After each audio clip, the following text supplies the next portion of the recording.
जय हिंद दोस्तों, मैं एसपी सर आप सभी मित्रों का सदाशिव कोचिंग क्लासेस के यूट्यूब चैनल पर हार्दिक स्वागत करता हूं। कंप्लीट फिजिक्स के अंतर्गत दोस्तों हमारा पहला चैप्टर चल रहा था प्रकाश का परावर्तन तथा अपवर्तन, गोलीय दर्पण तथा लेंस दोस्तों, जिसका ये लेक्चर नंबर बेटा 24 है। यानी कि इसके पहले बेटे हमारे 23 लेक्चर हो चुके हैं। जिन छात्रों को 23 लेक्चर देखने हैं यानी कि इसके पहले के लेक्चर देखने हैं, वो सभी छात्र हमारे प्ले लिस्ट में जाकर क्लास 12 फिजिक्स के नाम से बनी है। आप उसमें आसानी से सारे के सारे लेक्चर देख सकते हैं। आपको लेक्चर नंबर 23, 22, 21, 20 और 19 का लिंक डिस्क्रिप्शन बॉक्स में भी मिल जाएगा। आज की क्लास स्टार्ट करने से पहले आप सभी छात्रों के लिए मोटिवेशनल कोटेशन है। जो हम में कमियां बताता है, समझ लो वो ही हमें परफेक्ट बनाता है। जो हमें कमियां बताता है, समझ लो वो ही हमें परफेक्ट बनाता है। दोस्तों, यदि आपको आपका भाई या आपके दोस्त, आपके मम्मी पापा कोई कमी गिनाने लगता है तो अंदर से बहुत गुस्सा आती है कि नहीं, हम परफेक्ट हैं, हम में कोई कमी नहीं है। और यदि आप में कमी नहीं है तो बताते क्यों हैं? और यदि आपने उन कमियों को ध्यान से सुना और उस पर देखा कि वास्तव में क्या ये कमियां हमारे अंदर हैं, यदि आपने उस बात को सुनकर उन कमियों को अपने अंदर देखने की कोशिश की और वास्तव में यदि आपके अंदर वो कमियां हैं तो आप उनको दूर करिए, क्योंकि कमियां ही आपको एक दिन उस मुकाम पर ले जाएंगी कि जहां पर आपने कल्पना तक नहीं की होगी। क्योंकि कमियां यदि आप स्टेप बाय स्टेप प्रत्येक सोपान पर दूर करते रहेंगे, आपको कमियां बताने वाले आपके दोस्त होंगे, आपका भाई होगा, आपके मम्मी पापा होंगे, आपके जो सबसे चहीते लोग होंगे। यदि वो आपकी कमियां बताते हैं तो आप उनसे गुस्सा मत हुए, उस पर नाराज मत हुए, उन कमियों पर गौर करिए क्या वास्तव में ये कमी हमारे में है।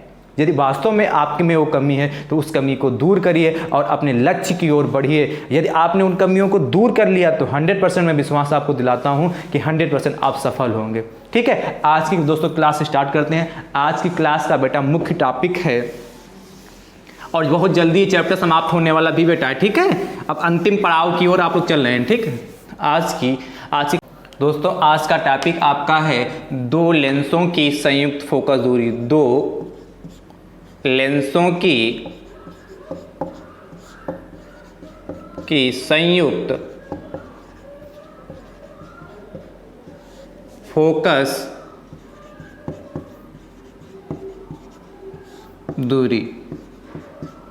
दो लेंसों की संयुक्त फोकस दूरी आज का बेटा ये आपका मुख्य टॉपिक है और ये आपके लिए इम्पोर्टेंट भी है। क्या? दो लेंसों की संयुक्त फोकस दूरी। चलिए आप लोग कॉपी पेन तो साथ में लेके बैठिए ही और नोट्स भी बनाते रहिए, लेकिन हम जब तक चित्र बनाएंगे तब तक आप लोग नोट्स नहीं बनाएंगे, यानी कि तब तक आप चित्र साथ में नहीं बनाएंगे। पहले आप चित्र समझ लीजिए, उसके बाद आप लोगों को चित्र बनाना है। दो लेंसों की संयुक्त फोकस दूरी बेटा हम मान लेते हैं, ये पहला लेंस मान लेते हैं, एक उत्तल लेंस पहला है जिसका नाम है हमारा L1। कितना? L1। और इसी के सटा कर यानी कि इसके बिल्कुल चिपका कर दूसरा लेंस हमने ये रख दिया L2। क्या ले लिया? एक हमने पहला लेंस ले लिया L1, फिर दूसरा लेंस क्या ले लिया? L2 ले लिया। बेटा बढ़िया बनाइएगा ये। ठीक, आपको सही लग रहा है? दूसरा लेंस हमने क्या ले लिया? L2। एक ही में दोनों को चिपका कर रख दिया। ये बेटा इनकी क्या हो गई? अच्छे हो गई। ये पहले लेंस की और ये दूसरे लेंस की क्या हो गई बेटा? अक्ष हो गई।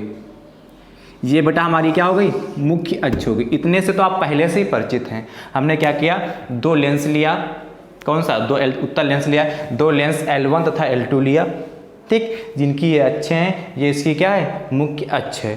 ठीक, और इसकी पहले लेंस की फोकस दूरी बेटा हम मान लेते हैं स्मॉल f1 है तथा दूसरे लेंस की फोकस दूरी मान लेते हैं स्मॉल f2 है। ये तो होती थी। पहले लेंस की फोकस दूरी बेटा कितनी मान ली? f1 है तथा दूसरे लेंस की फोकस दूरी बेटा हमने कितनी मान ली? f2 है। यहाँ तक बात क्लियर हो गई? ठीक है, मान लेते हैं मुख्य अक्ष पर एक बिंदु वस्तु O रखिए। क्या रखिए? मुख्य अक्ष पर एक बिंदु वस्तु O रखिए। जब आपको पता मुख्य अक्ष पर एक बिंदु वस्तु O रखी तो यहाँ से प्रकाश की किरण आपतित करेंगे। किस पे? लेंस पे। तो यहाँ से प्रकाश की किरण हमने यहाँ पे आपतित की लेंस पे। ये हमने प्रकाश की किरण आपतित कर दी। जैसे ही हमने प्रकाश की किरण लेंस पे आपतित की तो आपको पता है लेंस का गुण होता है कि वो अपवर्तन कर देता है, तो यहाँ से प्रकाश की किरण का अपवर्तन हो जाएगा। तो ध्यान समझिए, इस किरण का अपवर्तन तो होगा, लेकिन यदि लेंस दूसरा ना हो, हम मान लेते सिर्फ पहला लेंस है, दूसरा लेंस नहीं है, तो पहले लेंस के कारण बेटा जो इसका इमेज बनेगी ये जाकर, ध्यान समझिएगा, पहले लेंस के कारण मान लेते हैं इमेज बेटा ये बनी जाके यहाँ पर आई डैश। इतनी बात क्लियर हुई। हमने क्या कहा, यदि लेंस इस समय दूसरा नहीं रखा है, दूसरे लेंस को आप ध्यान देखिए ही नहीं, दूसरा लेंस नहीं रखा है, सिर्फ पहला लेंस रखा है, और यदि हम इस पे वस्तु आपतित करें, वस्तु से प्रकाश की किरण इस पे लेंस पे आपतित करेंगे तो पहले लेंस के कारण प्रतिबिंब कहाँ पे बना, आई डैश। अब मान लेते हैं कि दूसरा लेंस भी रास्ते में रखा है, तो दूसरा लेंस यदि रास्ते में रखा होगा तो पहले लेंस के कारण प्रतिबिंब तो आई डैश बनना होगा, लेकिन दूसरा लेंस यहाँ रास्ते में रखा, इसके कारण दूसरा लेंस जो प्रतिबिंब आई डैश पे बन रहा था वहां आई डैश पे ना बनकर ये दूसरा लेंस प्रतिबिंब को कहाँ बना लेता है, यहाँ पे बना देता है। कहाँ, आई पर। कुछ बात समझ में आई? नहीं, ध्यान से समझिए। हमने कहा एक बिंदु वस्तु और रखी मुख्य अक्ष पर बाईं ओर, और इस बिंदु वस्तु से एक प्रकाश की किरण हमने इसके लेंस पे आपतित की। हम कह रहे हैं कि आप इस समय L2 को नहीं देखिए, सिर्फ आप मान लीजिए L1 है, तो जब L1 होगा तो L1 से जैसे लेंस से टकराएगी तो उसका अपवर्तन होगा, वो अपवर्तन के कारण मान लेते हैं वो आई डैश पे मिल गई, आई डैश पे उसका प्रतिबिंब बन गया जाके। लेकिन अब हम दूसरा लेंस रख दें तो आपको पता दूसरे लेंस से पुनः अपवर्तन उसका होगा, क्योंकि पहले लेंस से तो अपवर्तन हुआ तो यहां पे जानी चाहिए थी, लेकिन जब दूसरा लेंस हम रास्ते में रख देते हैं तो उसके कारण भी अपवर्तन होता है, इसलिए इसकी इमेज यहां पे बन जाती है। आई होप इतनी बात क्लियर हो गई होगी, और आपको पता है यहां तक बात क्लियर हुई कि नहीं, इतनी बात आप लोगों को समझ में आ गई होगी। आगे बेटा, और आपको पता है ये प्रकाशिक केंद्र तथा वस्तु के बीच की दूरी कितनी होती बेटा, प्रकाशिक केंद्र तथा वस्तु के बीच की दूरी कितनी होती बेटा, बोलो, U होती है।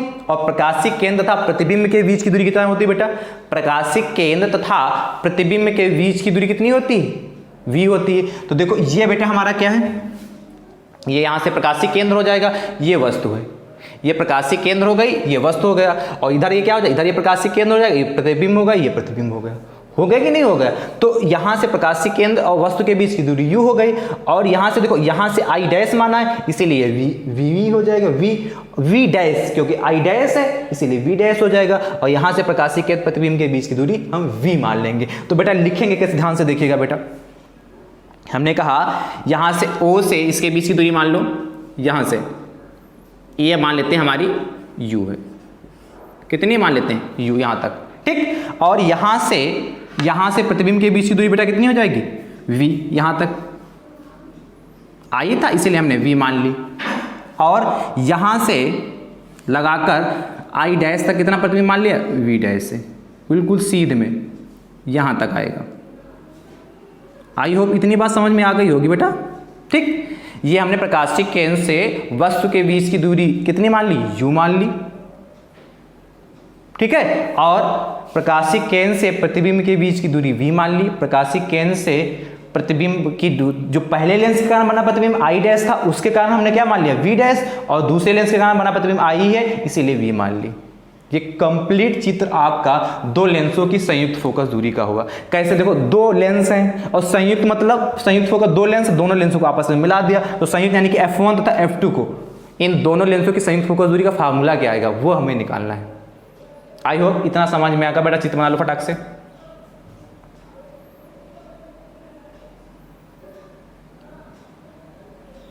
ठीक है बेटा, आगे समझो, चित्र बन गया है ना।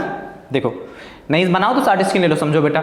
मान लेते हैं, देखो मानते क्या है, आपको पता दो लेंस तो लिखोगे, माना दो लेंस L1 तथा L2 हैं, माना दो लेंस L1 तथा L2 हैं, लेंस के बाईं ओर मुख्य अक्ष पर एक बिंदु वस्तु ओ रखी है, और आपको पता बिंदु वस्तु किसे कहते हैं, जिसकी ना तो कोई लंबाई होती और ना ही कोई चौड़ाई होती और ना ही कोई ऊंचाई होती। ऐसी वस्तु जिसकी ना लंबाई ना चौड़ाई ना ऊंचाई, वैसे क्या कहते हैं, हम बिंदु वस्तु कहते हैं। तो मान लेते हैं कोई बिंदु वस्तु O से प्रकाश किरण लेंस पर आपतित हुई, ठीक।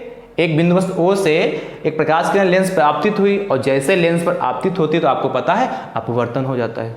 ये तो चीज बता चुके हैं ना। तो माना दो लेंस L1 तथा L2 है। लेंस के मुख्य अक्ष पर बाईं ओर कौन सी बिंदु वस्तु O रखी है?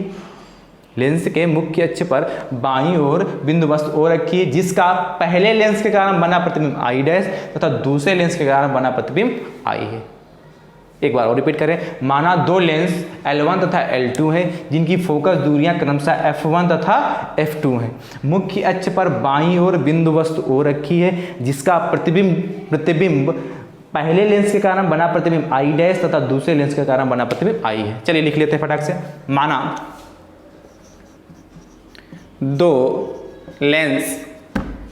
दो लेंस, उत्तर लिखना चाहो तो उत्तर भी लिख सकते हैं क्योंकि हमने यहाँ पे उत्तल ही बनाए हैं, ठीक है। माना दो उत्तल लेंस L1 तथा L2 हैं जिनकी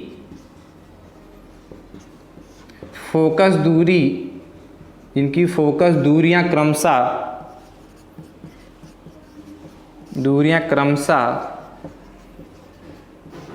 f1 व f2, f1 व बेटा कितनी f2 है, ठीक है। जिसकी फोकस दूरी f1 व f2 है। मुख्य अक्ष पर बिंदु वस्तु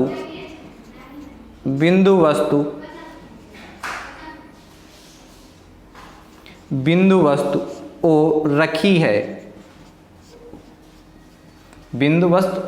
है, जिसका प्रतिबिंब जिसका पहले लेंस के कारण बना प्रतिबिंब, जिसका पहले L1 के कारण, जिसका पहले लेंस के कारण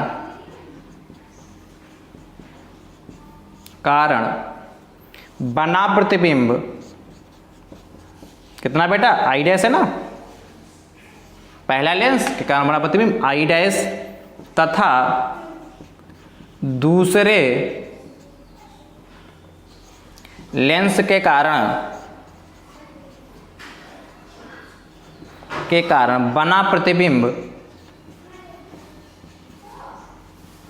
दूसरे लेंस के कारण बना प्रतिबिंब I है। आई होप इतनी बात समझ में आ गया होगा।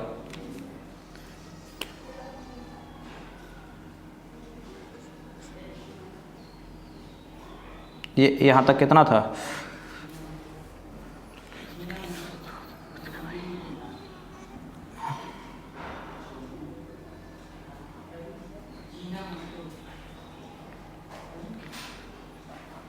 लिख गया? ठीक है, मुझे उम्मीद है आपने लिख लिया होगा। आगे चलते हैं बेटा प्रूफ की ओर। बहुत आसान प्रूफ है, इसमें कोई दम नहीं है, बस आपको थोड़ा समझना है और 2 बार घर पे कर लेना है, आराम से हो जाएगा।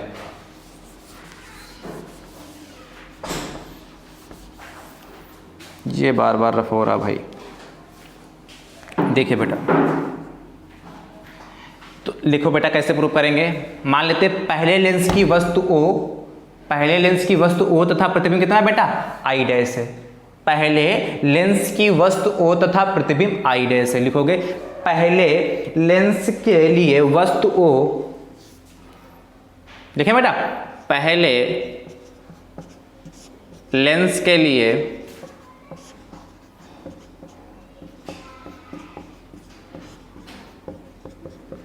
वस्तु O तथा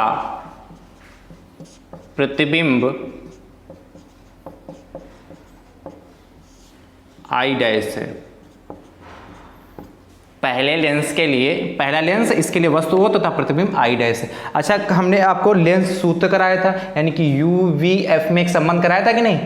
UVF में एक संबंध बेटा कराया था, याद आ रहा कि नहीं याद आ रहा? क्या कराया था? ध्यान से देखिए, 1/F बराबर 1/V माइनस का 1/U, ये तो कराया था।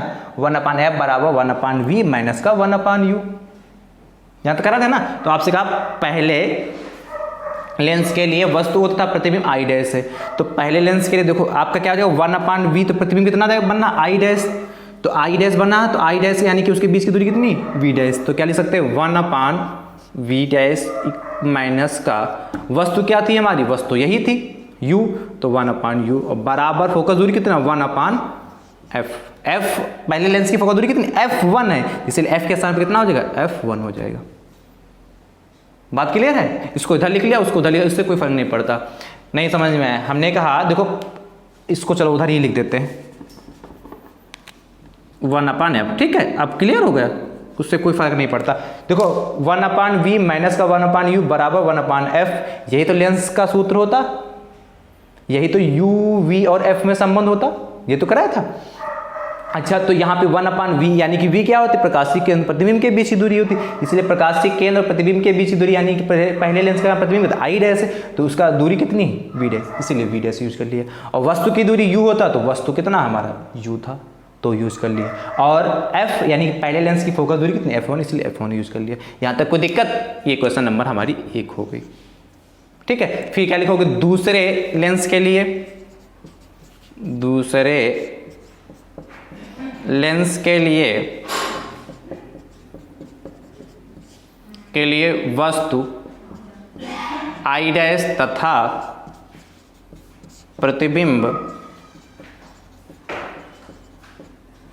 प्रतिबिंब बेटा I है। यहाँ पे कंफ्यूजन क्रिएट हो गया, यहाँ पे कंफ्यूजन बन गया। हमने कहा दूसरे लेंस के लिए वस्तु I डैश, अब कहेंगे सर ये कैसे, वस्तु तो ये यहाँ रखी थी, ये तो दिमाग में आ रहा है। हाँ बेटा वस्तु यहाँ रखी, लेकिन आपका ध्यान समझिए पहले लेंस के कारण प्रतिबिंब यहाँ बनना था, तो प्रतिबिंब यहाँ तो बन जाता, यदि दूसरा लेंस नहीं होता तो प्रतिबिंब यहीं पे 100% बनना चाहिए था, बनता ही, लेकिन दूसरा लेंस रखने के कारण ये प्रतिबिंब यहाँ ना बनकर यहाँ पे बन गया, यानी कि इसके लिए, इस प्रतिबिंब के लिए ये वस्तु का कार्य करेगी।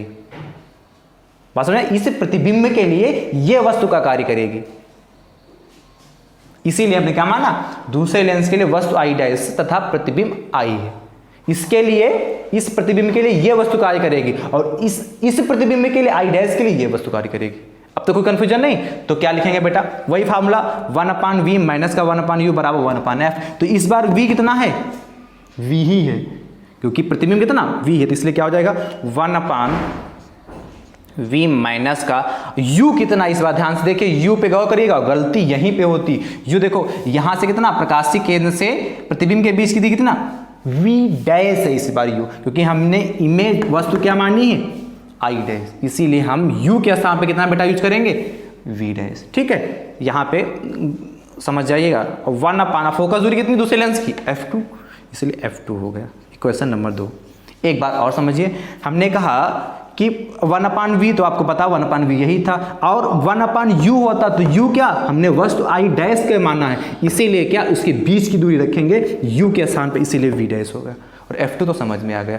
क्वेश्चन नंबर 2, समीकरण बेटा 1 तथा समीकरण 2 को जोड़ देते हैं आपस में। क्या, समीकरण 1 तथा समीकरण 2 को जोड़ने पर तो देखो बेटा क्या मिलता है, LHS को बेटा LHS के साथ जोड़ते हैं और RHS को RHS के साथ, LHS के साथ LHS जोड़ो तो 1/v डैश माइनस का 1/u, ठीक, प्लस का 1/v माइनस का 1/v डैश। देखो LHS इधर था तो 1/v डैश माइनस का 1/u हो गया, और प्लस का 1/v माइनस का 1/v डैश इक्वल टू देखो 1/f1 प्लस का 1/f2। यहाँ तक समझ में आ गई? यहाँ तक बात समझ गई? 1/f1 प्लस का 1/f2 हो गया जाके, ठीक है। अब देखो बेटा यहाँ पे कुछ कट रहा, 1/v डैश प्लस का है और 1/v डैश माइनस का है, ये आपस में कट जाएंगे, इसीलिए इनको आपस में काट देते हैं। हमारे पास बचा क्या, उसको नोट कर लेते हैं, ठीक है बेटा। इतना लिख लीजिए, हम ऊपर फिर लिखते हैं।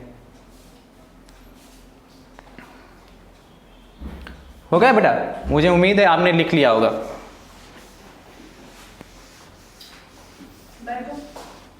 बेटा हम सिर्फ ये लाइन रख रहे हैं, नीचे वाली जो बचना है उसको लिख रहे हैं अभी। तो ये देखो बेटा क्या बचा जाके यहाँ से 1 माइनस का 1/u और प्लस का 1/v, तो इसलिए प्लस का 1/v को हम पहले लिख लेंगे, और ये माइनस का 1/u equal to 1/f1 plus का 1/f2। क्या लिख लिया? 1/v माइनस का 1/v था और ये क्या माइनस का था, इसीलिए 1/u लिख लिया, बराबर 1/f1 प्लस का 1/f2 हो गया जाके। और आपने अभी देखा कि 1/f माइनस का 1/u बराबर 1/f होता है कि नहीं? इसीलिए हम इसके स्थान पे क्या लिख सकते हैं? 1/f लिख सकते हैं। तो इसके स्थान पे क्या लिख लें? 1/f। टोटल यदि हम पहले लेंस तो दूसरे दोनों लेंसों की फोकस दूरी कितनी मान लेते हैं? संयुक्त लेंस की फोकस दूरी हम f मान लेते हैं, स्मॉल f। या स्मॉल f ना मानो तो कैपिटल F मान लो, बिल्कुल अंतर ही कर लो, आप जो चाहें। यदि हम इसको क्या मान लें? 1/f माइनस का 1/u बराबर 1 कैपिटल F मान लें या स्मॉल f मान लें, इससे कोई फर्क नहीं पड़ने वाला, ठीक है। इसलिए हम क्या लिखते हैं? इसके स्थान पर 1 कैपिटल F लिख लिया, इक्वल टू क्या हो जाएगा? 1/f1 प्लस का 1/f2।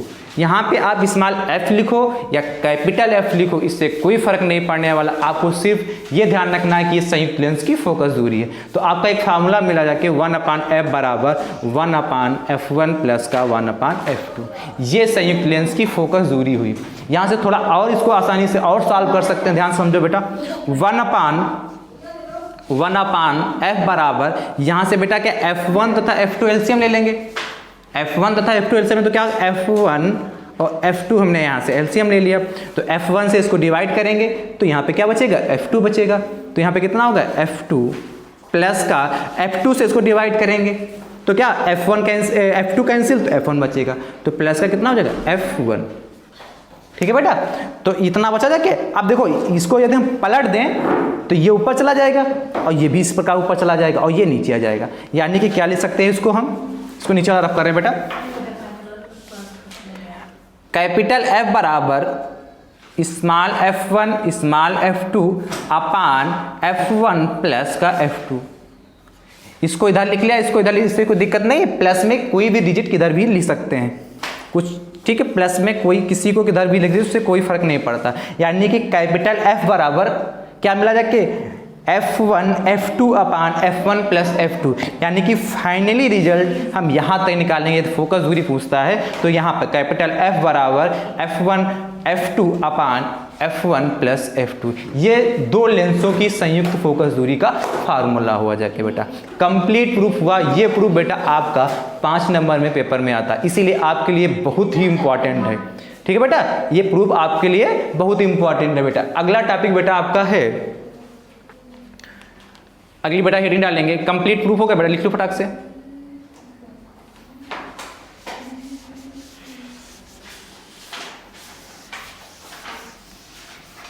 लेंस की क्षमता, लेंस की क्षमता, ये भी बहुत पूछा जाता है बेटा, 1 नंबर के लिए आपके लिए बहुत इंपॉर्टेंट है। क्या? लेंस की क्षमता।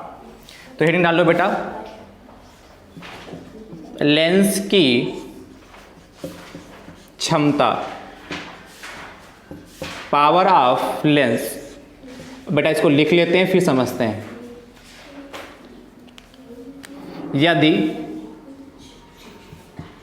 यदि फोकस दूरी मीटर में, यदि फोकस दूरी मीटर में नापी जाए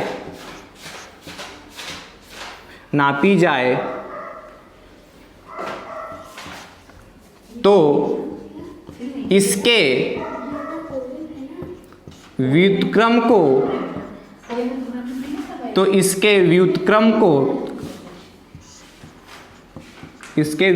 को लेंस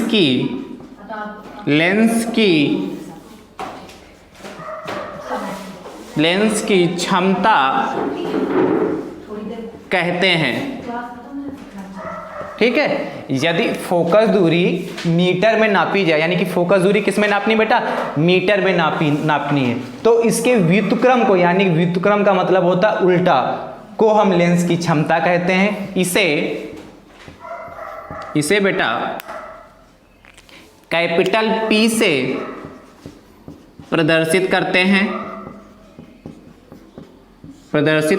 हैं इसका मात्रक किसका, लेंस की क्षमता का मात्रक, इसका मात्रक डायोप्टर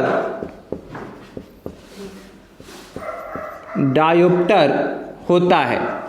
इसका मात्रक बेटा कितना होता है, क्या होता है, डायोप्टर। और डायोप्टर को बेटा हम शॉर्टकट में डी से, कैपिटल डी से भी लिखते हैं, ठीक है। या देखो फार्मूला क्या हो गया, P बराबर क्या हो जाएगा, 1/f मीटर में, P बराबर 1/f मीटर में। और ये क्या होगा बेटा, होगा डायोप्टर। ये क्या बेटा होगा, P बराबर 1/f डायोप्टर। क्या कहा, यदि फोकस दूरी को मीटर में नापे, हमने फोकस दूरी को काहे में नापा, मीटर में नापा। और कहा इसके व्युत्क्रम, जैसे आपसे कहा f का व्युत्क्रम क्या होगा, तो 1/f, यानी कि उल्टा, व्युत्क्रम का मतलब उल्टा, यानी कि f ऊपर है तो इसका व्युत्क्रम पूछेंगे तो 1/f हो जाएगा। इसीलिए फोकस दूरी का व्युत्क्रम क्या हो जाएगा, 1/f। यदि फोकस दूरी को मीटर में नापी जाए तो फोकस दूरी को हमने मीटर में नाप लिया, और इसके व्युत्क्रम को लेंस की क्षमता कहते हैं, यानी कि 1/f बराबर P। तो ये P बराबर कितना होगा, 1/f मीटर में डायोप्टर, ठीक है। यदि यहां से f बराबर निकाले तो बेटा कितना हो जाएगा, f बराबर, इसका ट्रांसफर कर दे, मल्टीप्लाई कर दे, क्रॉस मल्टीप्लिकेशन, तो f बराबर 1/p मीटर में, ठीक। एक फार्मूला यहां से ये भी मिल गया, f बराबर 1/p मीटर में। और आपको पता डायोप्टर से लिखते हैं, इसलिए d, हम डायोप्टर को कैपिटल D से भी लिखते हैं, तो आपको यहाँ ये भी लिख सकते हैं हम, ठीक। यहां तक बात क्लियर हो गई। चलिए, आपने अभी पढ़ा है दो लेंसों की संयुक्त फोकस दूरी का फार्मूला, ठीक है, वहां से देख लेते हैं। ये कंप्लीट डिफिनेशन हो गई। आपको यदि आएगा तो एक नंबर में डिफिनेशन बहुत पूछी जाती, तो आपको इतना लिखना होगा, ओके, ठीक है बेटा। आगे देखो, अभी एक फार्मूला हम लोगों ने लिखा है, क्या, ध्यान समझो। अभी आप लिखोगे, हम जानते हैं कि कैपिटल F बराबर क्या, 1/f1 और प्लस का 1/f2। ये तो आपने अभी सीखा बेटा, ये तो सीखा था, कैपिटल F बराबर 1/f1 प्लस का 1/f2। और आपने अभी क्या, लेंस की क्षमता का फार्मूला क्या निकाला, P बराबर, लिखोगे चूंकि P बराबर आपने क्या निकाला, 1/f मीटर में, ये तो निकाला बेटा, 1/f मीटर में। आई होप इतनी बात समझ में आ गई ना। तो देखो, यदि 1/f बराबर क्या है, P, या P बराबर 1/f, यानी कि इसके स्थान पर हम क्या लिख सकते हैं, P। इसीलिए इसके स्थान पर हम क्या लिख लेंगे, P बराबर 1/f1, इसीलिए इसको क्या मान लेंगे, P1। तो ये बेटा हमारा कितना होगा, P1 प्लस का 1/f2, 2 लगा, इसीलिए P2 हो जाएगा। तो बेटा फार्मूला हमारा क्या मिला जाके, P बराबर P1 प्लस P2। यानी यदि आपसे पूछता है संयुक्त लेंस की फोकस दूरी पूछ लेगा, यदि दो संयुक्त लेंसों की फोकस दूरी का फार्मूला पूछेगा तो बताओगे 1/f बराबर 1/f1 प्लस का 1/f2। यदि आपसे पूछता क्या है, लेंस की दो संयुक्त लेंसों की क्षमता बताइए, तो फार्मूला क्या लगाओगे, P बराबर P1 प्लस P2। और आपको लेंस की क्षमता, आपसे लेंस की क्षमता का मात्रक भी पूछा जाता है, यूनिट भी पूछी जाती, तो ध्यान रखिएगा लेंस की क्षमता का मात्रक और यूनिट क्या बेटा होती, डायोप्टर होती। ये आपके लिए बहुत इंपॉर्टेंट है, दोनों टॉपिक, लेंस की क्षमता और क्या, दो लेंसों की संयुक्त फोकस दूरी। दो लेंसों की संयुक्त फोकस दूरी आपका बेटा 5 नंबर में आता है, और लेंस की क्षमता बेटा 1 नंबर में आता है, यानी कि आपका 6 नंबर फिक्स हो जाएंगे यदि आपने ये तैयार कर लिया, ठीक बेटा। यदि आप हमारे YouTube चैनल पर नए हैं तो हमारे YouTube चैनल को सब्सक्राइब जरूर करें। और दोस्त, आप लोग कमेंट करके बताइए कि आपको वीडियो कैसी लगी, आपको क्लास समझ में आई या नहीं आई। यदि आई है तब भी कमेंट करिए, और यदि नहीं आई तब भी कमेंट करके बताइए आप लोगों को क्लास कैसी लगी, ठीक है। बहुत बहुत धन्यवाद, थैंक यू सो मच दोस्तों।